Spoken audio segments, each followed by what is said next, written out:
Hello and welcome to Exploring Glorantha. I am JM with my host Evan, and we have a special episode for you this month in May. We are interviewing, we're back here with Rick, Rick Meints of Chaosium. Rick, thanks for jumping back on the show with us. Oh, it's good to be back. It seems like we just had our last interview just a few weeks ago. Yeah, but between our last interview and now, we got to hang out at Chaosium Con. Evan and I were able to go there. We spent some time chatting with you basically every chance we got, and Evan is wearing his Chaosium Con shirt. So we're just going to dive into talking about Chaosium Con. So Evan, you wanna start us off here? Yeah, absolutely. Well, thanks so much for joining us, Rick. Yes. And it was great to get to meet you in person, near in and about your hometown to celebrate Chaosium. What was the decision like to do the first Chaosium Con? How did that come about? We had talked about doing a Chaosium themed convention for years. And even when I was over in Europe back in the 90s, some of the smaller conventions had a very Chaosium focus, but they were strictly put on by volunteers. And Chaosium would be happy to support the con. And they'd usually have like Greg Stafford, Sandy Peterson, people like that would show up. They'd invite one or two guests to come over and be kind of like the key speaker at seminars and things like that, the guest of honor. And it worked really well. And when we became involved with Chaosium, Jeff and Neil and Mob and I, we had all been to a number of these conventions. We pretty much met at these conventions going back to the 90s. I mean, I met Mob and Neil at RuneQuest Con 1 in Baltimore in 1994. I met Jeff just a couple years later at, another RuneQuest Con. And so that's how we met up every year for a number of years, and that's how our friendship developed. That's how we got to know Greg and Sandy and a lot of other people in Chaosium. And so when became in charge of Chaosium, we're like, those conventions are a little bit harder for us to get to. We'd like to have something even more Chaosium focused. And then we realized, hey, it's within our power to do just that. Yeah. And so we just said, let's pick a place and have it start in the United States, since that's where a lot of our team is. And I said, well, I've been to a couple of smaller conventions in the Ann Arbor area, which is where I live. Chaosium HQ, which I'm sitting in right now, is just a mere 10 minutes from the con venue. And so it's certainly convenient for me to go, but also just it had a lot of the things that we wanted, being close to a major international airport like Detroit Metro Airport. So it was easier to get flights. We went out to a map program on the internet and kind of did one of these, draw a circle of 200 miles. And then we realized there were 8 million people within 250 miles of Detroit. And so we knew we had a decent size audience we could tap into. And so we decided to try it at Ann Arbor. It was a beautiful venue. I mean, we had a lot of fun. You guys had more events than one person could even attempt to go to in a single 2-day con. There were a ton of games. I really enjoyed the 7C card demo. I was telling Evan how much that I really liked. Yeah, and we were happy to have Pinebox join us. That's our publishing partner who's doing I think it's Five Sales is the working title of the game. And it was great that they were there to give demos and talk about it, just trying to raise awareness for it. And they also got some very good feedback on the game from a lot of people who got to go through the demos. And so it was great that they joined us.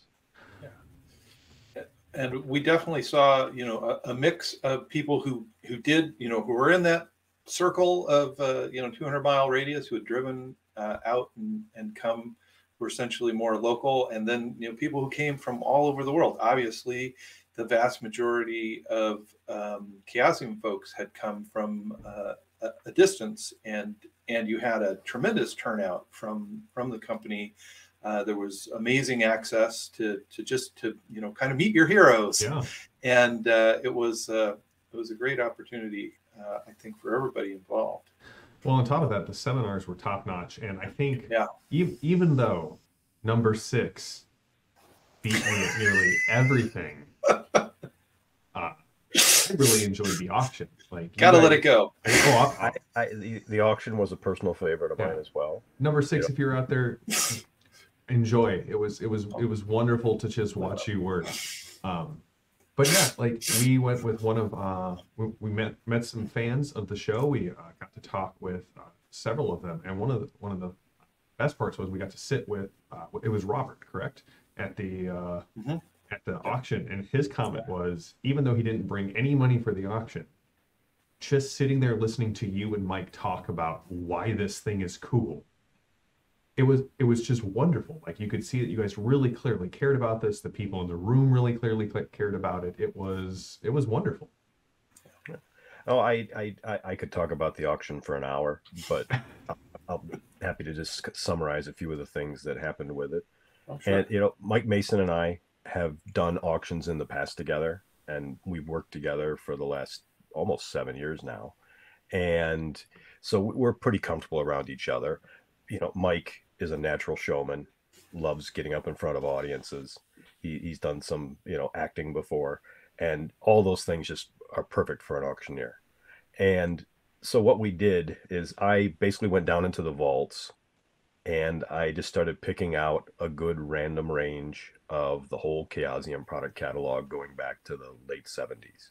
And so we had a wide mix of early Chaosium war games, all kinds of Call of Cthulhu, Stormbringer, RuneQuest. And of course, one of the big draws, especially for the premium collectors, is that because this was largely in the archives for decades, it was all basically almost all near mint or mint in the shrink. And so if you wanted to get a copy of Stormbringer in the shrink, and the box set, or a Call of Cthulhu box set in the shrink, or a lot of modules and things like that, basically in pristine condition, that's exactly what collectors, as evidenced by the bidding that was fast and furious. Yeah. It's amazing how many items we got through in the 90 minutes we were auctioning. Yeah, it was wonderful. And I think the two biggest, if I remember correctly, and Evan, correct me if my memory is faulty, it was a first edition in shrink Pendragon that went for the second most, and then the first, like the biggest sale of the auction was the first edition signed by Sandy Call of Cthulhu. Right after the first edition came out, Chaosium decided to do a signed and numbered one of 200, 200 copies, signed by Sandy Peterson on the back of the box. I've got number 6 on the shelf. I'm kind of blocking it, but yeah. And so we had one of those in the archive, still in the shrink, and each one of them, Sandy Peterson, because Chaosium shrink wrapped their own games and collated them in the warehouse back in California. He would go into the warehouse and sit down and write on the back of the boxes. He opened up the boxes, and in one of the books, he would put an H.P. Lovecraft quote, and most of them are unique. And so we actually don't know the whole range of what quotes were used, because a lot of people, unfortunately, keep them in the shrink. And so we can see what number they are, because that's on the back of the box. But yeah, that went for $2,000. Yeah, that was an intense bid. So, from your perspective, how did the convention go? I know we did the survey. You're looking at adding another day. Yes, we're going to be adding Sunday to the convention. We actually just met with the hotel for next year, and we're looking at having it mid-April, right around, I think it's the weekend of the 14th. Although it's not set in stone just yet, but we're looking, same venue, mid-April. It'll be, starting Thursday night, all day Friday, all day Saturday, all day Sunday. A lot of people said, boy, I'd love to have an extra day. We sent out a survey to all of the attendees, and thank you to all attendees who filled out that survey, because we really appreciate your feedback. And one of the big pieces of feedback, pretty overwhelming, like 75-80% at least, wanted an extra day on the convention. You can always leave early after all. Right. But I mean, I know I voted for an extra one. And so that's what we're doing for next year. Same badge price. We're not going to increase the badge price at all. Awesome. We're of course, because like you said, we had a lot of games running. We're going to work harder to get more GMs running more games for next time, because we got that whole extra day. And we're adding a little bit more convention space, so we can have potentially 2 different seminars going on. But the core of the convention is going to remain as it was. We'll, of course, have worked out some of the small hiccups and things that we wish we would have done better first time around. But for all the things we did that were minor problems, we got most things we feel pretty right. And the survey pretty much said that. I mean, 93% of the survey respondents said they wanted to come back for next year. Oh, I know. Evan and I are definitely on that list. We are indeed. And we'll have to think carefully in balancing volunteering to GM. I don't know. There were so many great GMs. It's almost in a strange way. It's both inspiring and discouraging. It's like, oh, can I run a game that well? I always hesitate to game master because, like, when I play 7th Sea, I have the pleasure of playing it with John Wick. And how am I going to help game master John Wick in 7th Sea? And I'm not trying to be a name dropper. Just No. We get together with Chaosium people, at different times at different conventions, and John's always happy to run a game. And so, he's run RuneQuest for us as well. But regardless, there were a lot of really, really good GMs. But in the end, most GMs do far better than they think they did. And so we're really hoping that the kind of the philosophy of play in 4 or 5 games, just run 1 or 2. And because we're going to have at least 6 or 8 main game slots. And so there'll be lots of chances to play. And we're going to try to have seminars on a slightly different track. So, because one of the things is with the wealth of choice, kind of like what Evan was saying in particular, it was hard to do all the things. It really was, yeah. And so while we can't make that impossible to not have something conflict on schedules, by having the extra day, it'll certainly give people more chances to play in enough games where I've got my 4 or 5 games in, I don't mind running one, or we're not going to have as much scheduled against the auction, so more people could attend that. And so we're fine-tuning the schedule. We're going to be using tabletop events as the app to run the events for us instead of Warhorn. Fine tweaks like that just to make the experience all the better. Well, you guys had a great dealer room. I really enjoyed it. I enjoyed seeing the entire array of Chaosium products. I was very excited to get some of the Stafford library pieces that I was missing, as well as a couple of the Call of Cthulhu books that were in stock. You guys had Time to Harvest in hard print. You had Cults of Cthulhu in. But for me and Evan, I think the real gem of the dealer room was this, which is the Chaosium Archival Collection Volume 1, the Stafford House Campaign. All right, well, all 3 of us can show it off. Yours has on the back. Yours has the that it's Chaosium Con, the preview edition. Oh yeah, so yeah. That's strictly for that convention. So you've got kind of like the first printing. We're gonna that's actually what I noticed. So it says Volume 1, and it says Preview Edition. So what is this? How did this all come together? And what are the plans for, Volume 2 and beyond? Well, I'm happy to talk about what we may do with it, but because we are the Chaosium, we don't have a master plan for here are the next 12 volumes. Right. Out over the next 3 years. Fair. The reason I started with this is Volume 1. I wanted to call it Volume 1 just to motivate myself and other people on the team to do more volumes, where obviously if we didn't have it on there, then it's like, well, no one's going to ask about what's Volume 2 or 3 or whatever, Right. And so part of it was just to motivate people to let's think of more of these type of things we can do. But when it comes to this one, when I was going through bits and pieces in the archives, especially when I was doing research for my index of Glorantha publications, I was trying to see what exact range of material was out there for what we ended up putting into Volume 1, which are mainly Greg Stafford's campaign notes from his Son of Sartar series of articles. Many of them were in Wild Hunt, and he also published some of them in Worm's Footnotes, and a few of them, like his Belantar pieces on the Holy Country, never got published anywhere. At least we don't know that for certain, but we're pretty sure those didn't get published anywhere. And so I kind of had a list of how many there were, but then as luck would have it, I happened upon a folder in the archives that had all of them. And so we have the original cut and paste layouts of Son of Sartar and Dragon's Past and the 3 Belantar ones. And so it was fairly easy to scan those in, get them OCR'd and cleaned up, put them into a very simple typewritten layout. I mean, for those who haven't seen it, this is how they were basically originally typed up by Mm-hmm. Greg, all by hand. Sometimes there was white out on them, and we had to, fix things like that. But they're very simple layout, true to the form that they originally appeared in. And so they make a great collection of Greg's campaign because it was largely based on his house campaign in installments. A lot of key figures that you'll find in the RuneQuest rule book were part of that. If you look at the list of play testers for RuneQuest 1.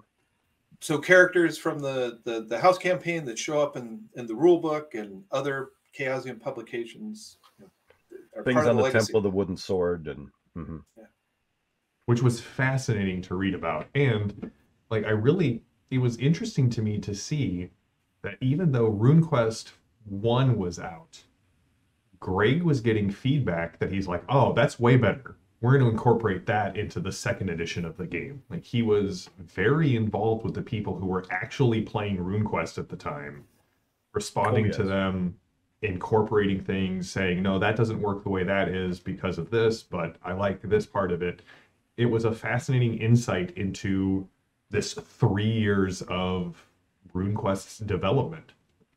Yes, because it pretty much, it's from like late 78, early 79 up through about 1981. Mm-hmm. This is when Greg and his family lived on Evelyn Street in San Francisco Bay Area. And it just so happens that just 2 doors down was the Chaosium office. And so it was very easy for Greg to not only walk to work, but things were close by. And they usually ran it at the Chaosium offices just because the group got a little bit big for his small house and he had little kids and all that. Yeah. And so they pretty much ran it at the Chaosium office. And so what a cool place to just play your weekly campaign. Right.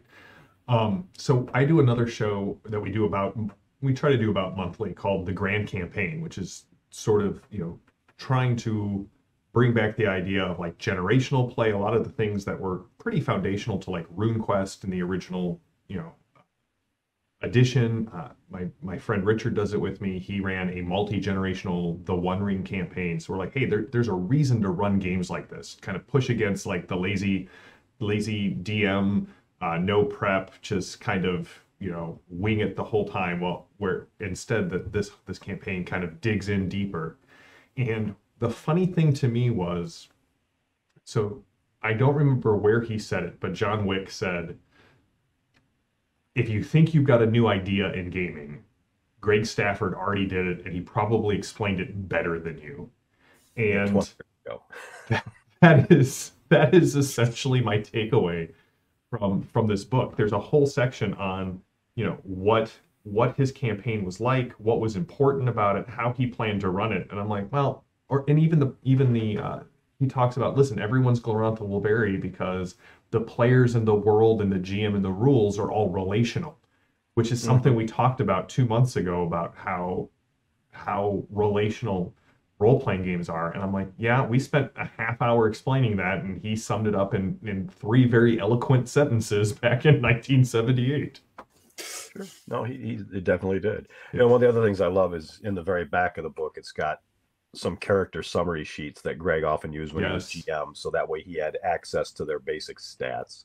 Yep. And so we try to, and it shows just the range of people who played in there and the type of characters they played. And it was a fairly fast and loose campaign. It definitely had an experimental angle to it. Yeah.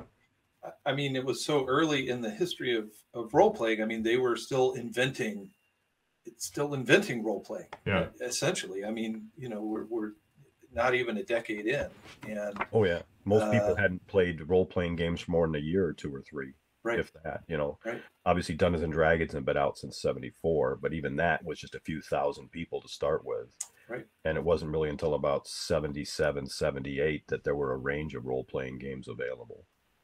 And so there's definitely a lot of innovations in there, although I think my single favorite innovation will always be Greg's spot obvious skill.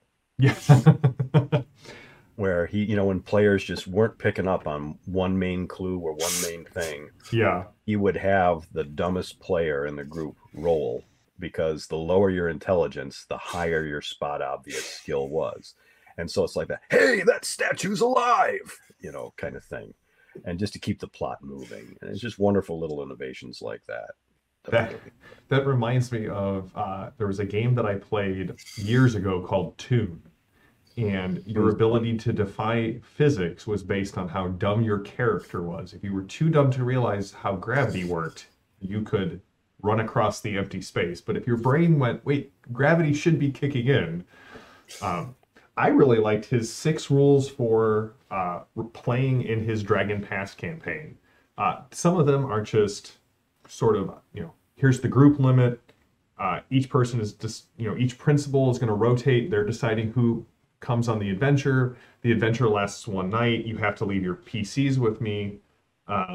Everyone who plays in the game also has to referee a game, which I loved. But my favorite was number 6. If you're playing in my Dragon Pass campaign, you have to do this many hours of collating Chaosium products so that we can get it out the door and actually have a place to play, because it sounded like we had to clear the table off to play RuneQuest. So everyone has to help put together products so that we can shrink wrap it and send it out. I thought that was brilliant.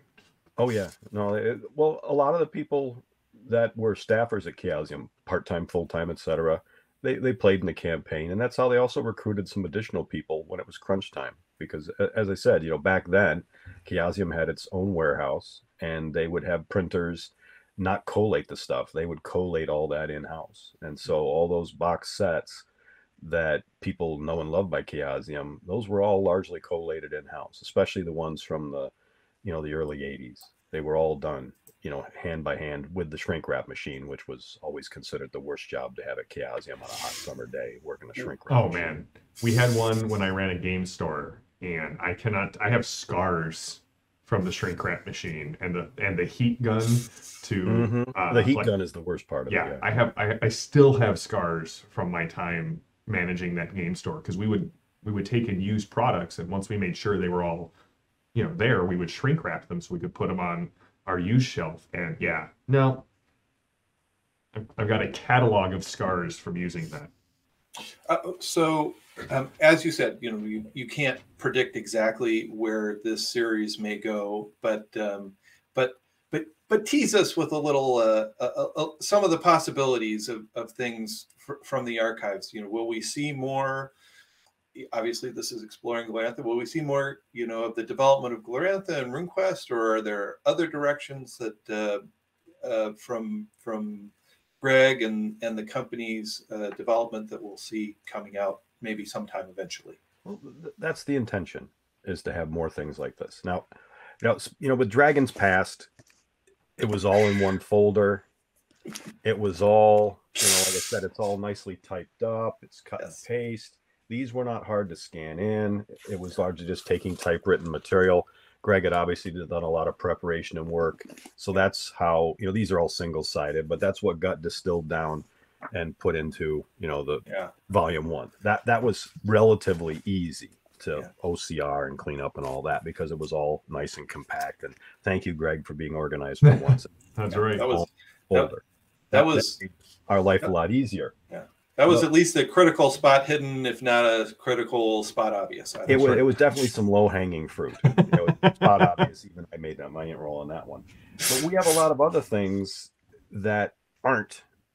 I mean, they're super cool, but I just grabbed this one because it was on the top of the stack. Sure. But it's got the nice little name of Hero Wars manuscript. Oh, wow. And we've got it all scanned in, but it's got a lot of things that don't lend itself to such a nice presentation, because they're handwritten pages of lunar deities, or, they have a lot of things that are, when you have a lot of working manuscripts that have a lot of stuff crossed out and written over, we could usually scan in an OCR a page and have it ready to go, let's say in 15 minutes. This would probably take over an hour or an hour and a half to get right. Yeah. Try to figure out what was actually kept. And it's like, do you keep what was crossed out or not? Yeah. It's not just it's not a finished product at all. And so, like this Hero Wars manuscript, it's got some really cool things, but even some of the maps need a lot of cleanup. And so we're trying to get these things into current product, which is always the big balance. Is that Jeff and Jason and the other authors are doing a lot of great work at, continuing the Hero Wars timeline and coming out with new product, new scenarios in particular, but also some source books. And they're drawing from all these as their wellspring of material, their starting points. And so are we going to publish something that's the original, raw, unedited, whatever, and put it into a nice little package, which takes a fair bit of work? Right. Or do we just focus on getting new books out? Because the last thing we want to do is slow down or reduce the amount of new stuff coming out that's going to be in game stores and things like that are the full-blown products, big campaigns, source books, whatever. Right. So we can produce another archival volume. Yeah. And so that's the real balance, because it's not like we have a whole different team. Chaosium's not some huge company where we've got a ton of people doing these things.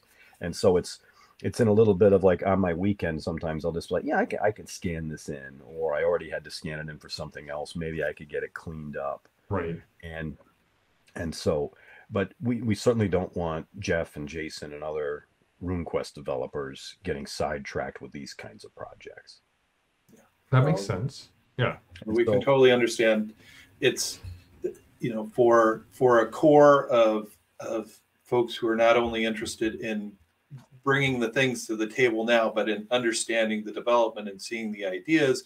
It's fascinating and exciting, but it is sort of a boutique product, and for the expansion of the game and doing things like the starter set, which will bring in new interested people. It totally makes sense that has to be the focus to bring in new players and new GMs and expand the line forward. So, and speaking of new projects, the Gods of Glorantha or Cults of Glorantha project, it was known. We're in the layout stage now on that, but so excited. It began as a tab for each deity. Yeah. And this is one of the things that this was the starting point from Greg's material with the main deities, and then just fleshing it out to become the full-blown 800 pages it's going to be in total or so. And the Prosopaedia, which was announced. Yeah, and the Prosopaedia as well. And so, that's where something from the archives got scanned in, and we're trying to turn it into a core product, an updated core product. And so, but there are a number of these that, they would certainly like, a very early Hero Quest manuscript. This is the kind of thing where it's not the Hero Quest rules that Isserby's Inc. did. It was Greg's Hero Quest game that he was trying to do back in the 70s. But once again, it's really cool. But when it's all stuff like this, unless we just scan it in and don't clean it up at all, then of course you can't search it. Right. It's not something that it would be, it wouldn't be easy to index. It's just like, here's a bunch of scanned pages, and so. And it's incomplete. That's the thing. A number of these things, the reason they never got published is because they're maybe half done. Still cool. Right, but they're not complete. Not even close. They're more like semi-organized notes and revisions and drafts. And so, we've been going through and scanning them all in. It's one of the reasons I've got a high-speed sheet-fed scanner. Spend a lot of my time on occasion pulling staples out of things. Sometimes I'll spend more time pulling staples out of things than I will scanning them, because every page we have to make sure that that'll destroy things. Right. Yeah. No. Exactly. And pulling out rusty staples from the 70s and 80s, after a while that gets tough, especially when you can't just yank it out with those nice little claw things, because you don't want to damage the sometimes rather fragile original paper. So I'm a big Tolkien fan, and I'm doing my semi-regular read-through of History of Middle-earth, and kind of going through the whole thing at once, all the way start to finish, to kind of wrap my head around it. That's what this feels like. This feels like Stafford's notes, multiple revisions along the journey, getting to where we got today, and I love that. There's something about seeing into the history, but also the process, that was really encouraging to me and fascinating to me. And so thank you for putting this together. I guess one of my questions is, it's the preview edition. Is there plans to release this in a different format or in PDF eventually for, on the Yes. Chaosium site? How much it'll change, I don't know yet. Some of it just depends on what we find that relates to it. Okay. Because a lot of things weren't that organized into very well folders. A lot of the folders I've been holding up are things that I've condensed into a single folder as I've had time. And it's just on occasion I do these things. Usually when Jeff or Jason says, "Hey, do we got anything on X or Y?" And I'll take a look at what I've got. And the other thing is, Jeff has a number of these type of folders at his place too. It's not all in just one place in some central archive for everything. I was kind of lucky that I got about 6-foot stack of papers from Greg back in 2017. Oh my gosh. All right. And that's why I have most of what I have, because I went out to interview him in 2017. Right. Yeah, we talked about that the last showed one. up. Yeah. And when I showed up, he said, "Hey, I just got all this stuff that we didn't know where it was." And he had just gotten it all back. And so I got to start going through all that like a kid at Christmas. And so organizing it and things like that and trying to figure out what links to what, it's not like it was all this neatly in little folders. We had to do a lot of sifting and sorting. Well, I think I can speak for both of us that we're both cheerleaders for everything, the direction of Chaosium and the focus on the great quality of support materials that are coming up from the current game. And as the side project, as the documenting the history of the game and the development of the world, and just the creative contributions of Greg Stafford and Chaosium from its inception, that those projects also come out, as you can, because we're definitely fans of that, and it gives us insight into that creative process and added dimension to something that's obviously fascinating to us. We have a whole show about it. Yeah, no, exactly. One of the reasons I wanted to get that preview or debut edition out there is I wanted to get additional feedback on what people thought of these type of things and a little bit of a gauge of the market. And so, I've started getting some feedback from different people who picked up a copy, and we want to widen that audience with the first one. So yeah, we'll have it as a print on demand title, probably. Awesome. By our website, PDF included with it, those type of things.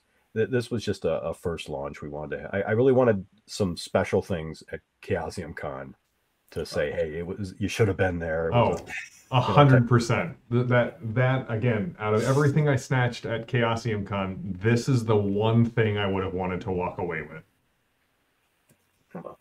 Yeah, mission accomplished. Well done. Yeah, 100%.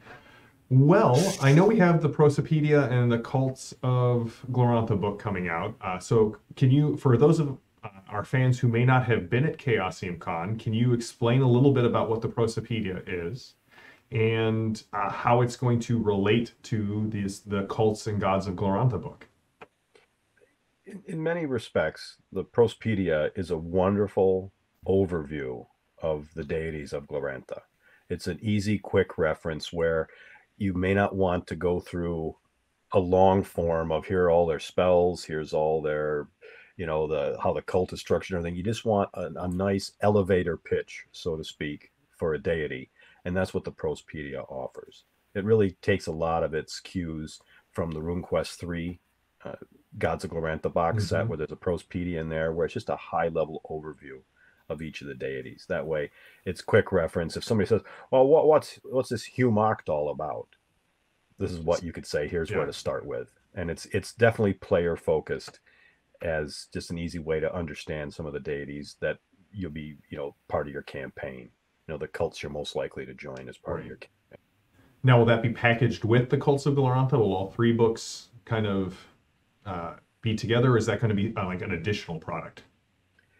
The current plan is a slipcase set. Awesome. I was hoping that was the answer. I mean, that's what you said at Chaosium Con, but for people who don't know about it. Right. Let's see. I think the words were "take my money." Oh, that's right. Yeah, that's right. Take my money. People have been holding up their money for unfortunately a couple of years now, and it's one of the things that we want to do it right. Yeah. It's a big volume of material. We're talking about 800 pages of material almost, and so But, all the art is basically done. We're getting into layout now, and it's going to be an awesome product that we want to have out, before the end of the year. I am looking forward to the PDF release so I can just lock myself in the studio and, for a week or two and just devour it all. Mhm. And I think we're completely supportive of getting it right. I know that there's been a lot of voices. Obviously, it's been coming for a long time, but as we've seen the art, as we've seen some of the draft layout, as we've seen Jeff talk about some of the specifics, it's completely worth the wait. So Oh yeah. Yeah, I mean, it's something that the players have really wanted in particular because they want to choose what cult they want to play, and they know there are a lot of cults out there beyond what are in the main rule book. And so we definitely want to get that product out there. Well, speaking of conventions, will you guys be at Gen Con this year? And is there anything that, I mean, aside from just all of the great products and the fact that every time I have been there, you guys have been possibly the most welcoming booth at Gen Con. You guys always take time to chat with my son and my wife and answer, a litany of questions that I have for you. Anything exciting about Chaosium's booth at Gen Con this year if you guys are going to be there? Well, just to back up a teeny bit, Sure. our next convention is Origins Okay. in Columbus in early June. I think it starts on June 8th or 9th. Okay. And so Chaosium will have our booth there, all the range of products. And so that'll be the next opportunity for people to buy A Time to Harvest and Cults of Cthulhu. We'll have the Stafford campaign volume 1 there, Okay. and the whole range of Chaosium product. And then about a month later, then we'll be at Gen Con. We'll be booth sharing with the H.P. Lovecraft Historical Society again. Oh, excellent. Wonderful guys that have right in the same booth with us. And we will have the weapons and equipment book by then.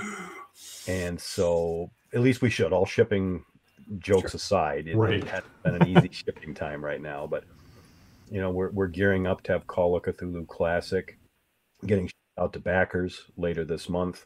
And so we should have that at Gen Con all out to the backers long by then. So we'll be selling the extra copies of Call of Cthulhu Classic, the 2-inch and 1-inch box sets there as well. And so maybe a few other small surprises. All right. I'm trying to get a few other things taken care of, and the production team's working hard on a number of projects. It's really just how quickly we can get something printed and shipped. Right. Which is up in the air these days. It's still a bit of a wild card in Yeah. some aspects, especially the shipping side of it. Printing is starting to calm down a little bit. There's still some paper shortages, which are really frustrating and lengthens out, when we can get a project started. Which, when a printer says, "Yeah, we can print that for you in 6 months," that's not exactly what we like to hear. We're used to hearing we can print it next month, or sometimes even just in a few weeks and get it underway, as opposed to like, no, our print schedule's full until November. We don't like hearing that. Yeah. And so, yes, we really stress, engaging with customers in the Chaosium booth, and being one of the Chaosium's booth bosses. This is near and dear to my heart. We actually have a kind of a 1-page overview of expectations from Chaosium booth staff, and chatting with people and being engaging and having a lot of knowledge about the product and being outgoing and things like that. If you don't have all these qualities, you're not going to be working in our booth probably more than once. And so we love having fans stop by, old and new. We love explaining our product to brand new people, where to start, what your options are, how it compares to other things, and always happy to chat with people, including you. It was great seeing both of you at Chaosium Con. Look forward to seeing you at Origins and/or Gen Con. Well, I'll be at Gen Con, and I think you can count on both Evan and I being at the next Chaosium Con. It was just great. It was a wonderfully small and intimate convention. You always got to see, like, everywhere you turned, there was a Chaosium face ready to smile and chat, or run a game, or show off the dealer booth. Yeah. Evan, any final questions or comments here? I'm at a loss for words. I was casting back to Chaosium Con, and what a good time it was. I guess the I guess I would say that from our engagement at Chaosium Con, particularly with the community ambassadors, the Nick Brook and Bridget and others, that Chaosium seems to have found the really the right track in connecting with the broader communities. And really, if you look at the Miskatonic repository and the Johnstown compendium, which are the ones that I know the best. I know that there are other community development also on Drive-Thru RPG. I mean, the explosion of creativity and just the consistent ongoing releases are really impressive. And so, thank you for bringing on such talented people into work at Chaosium and to connect with creators, around the world, because it's a really impressive development. I hope that it really continues to build on the strong foundation that Chaosium started on way back in the 70s. I've also been very impressed with the quality of everything, like the quality of writing and the art of everything that I've received from the Johnstown Compendium, including I just got Men of the West. Oh yeah, one of Martin Helston's books. Yeah. Martin's been a long time, collaborator and worker on a number of projects with us. We've known Martin. I wish I got over to London more often to say hello to him in person. I miss going out to the pub with him. But yeah, Martin's a wonderful guy to work with. Well, Rick, thank you so much for coming on Exploring Glorantha again. This has just been wonderful. Thank you for your insight and your knowledge, and always for jumping back on the show to just talk more Glorantha with us. I'm sure this will not be the last time we do something like this. I hope it's not. Yeah. I'd love to chat again, and yeah, thanks for having me on. I really enjoyed it. We had 280 people or so attendees that came to Chaosium Con, and it was great. We had about 20 or 25 Chaosium team members there as well. And we're just hoping to have a little bit larger audience next time around, but we're going to be bringing the same Chaosium people back again. And yeah, we look forward to the next one too. Awesome. Well, I may have to refine my 13th Age Glorantha adventure that I've been doing, and maybe I'll sign up to run a game at Chaosium Con next year. I think that would be a lot of fun. Awesome. We'd love it if more attendees wanted to run even just one game. Yeah. Playing a lot, but yeah, run one or two would be even better. Awesome. Perfect. Well, again for having me on the show. Oh, always, Rick. Thank you for reaching out and talking to us originally, and then coming back on after this. And I know Evan and I both want to every quarter or so, or every couple of months, just say, hey, we're talking about this. Would you like to come on and just be a part of the conversation? Sure. So that'd be fun. I look forward to it. All right. Well, until next month, this has been Exploring Glorantha. I'm JM, my host Evan, and Rick Meints of Chaosium. We will see you all in a month.